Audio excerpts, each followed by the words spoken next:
ಕೇಂದ್ರ ವಾರ್ತಾ ಮತ್ತು ಪ್ರಸಾರ ಸಚಿವಾಲಯ ಹಾಗೂ ಭಾರತೀಯ ಮಾಧ್ಯಮ ಮನರಂಜನಾ ಸಂಸ್ಥೆ ಸಹಯೋಗದಲ್ಲಿ ಯುವ ಕಲಾವಿದರು ಹಾಗೂ ಮಾಧ್ಯಮ ವೃತ್ತಿಪರರನ್ನು ಉತ್ತೇಜಿಸುವ ನಿಟ್ಟಿನಲ್ಲಿ ವೇವ್ಸ್ ಅನಿಮೆ ಮತ್ತು ಮಾಂಗಾ ಸ್ಪರ್ಧೆ ವಾಮ್ ಪೂರಕವಾಗಿದೆ.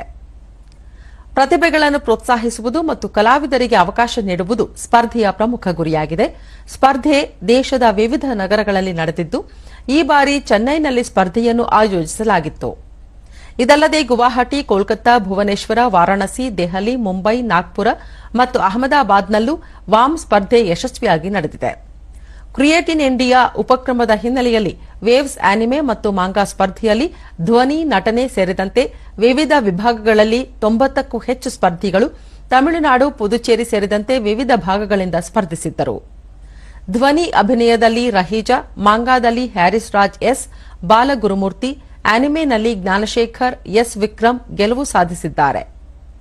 ಈ ಕುರಿತು ಭಾರತೀಯ ಮಾಧ್ಯಮ ಮತ್ತು ಮನರಂಜನಾ ಸಂಘದ ಕಾರ್ಯದರ್ಶಿ ಅಂಕುರ್ ಬಾಸಿಂ ಪ್ರತಿಕ್ರಿಯಿಸಿ, ಚೆನ್ನೈನಲ್ಲಿ ನಡೆದ ಆನಿಮೆ ಮತ್ತು ಮಾಂಗಾ ಸ್ಪರ್ಧೆ ರೋಚಕ ಪ್ರದರ್ಶನವಾಗಿತ್ತು. ಸೃಜನಾತ್ಮಕ ವೇದಿಕೆಯನ್ನು ಪ್ರತಿಭಾವಂತರಿಗೆ ಒದಗಿಸಲು ಸಂತಸವಾಗುತ್ತಿದೆ ಎಂದು ತಿಳಿಸಿದ್ದಾರೆ.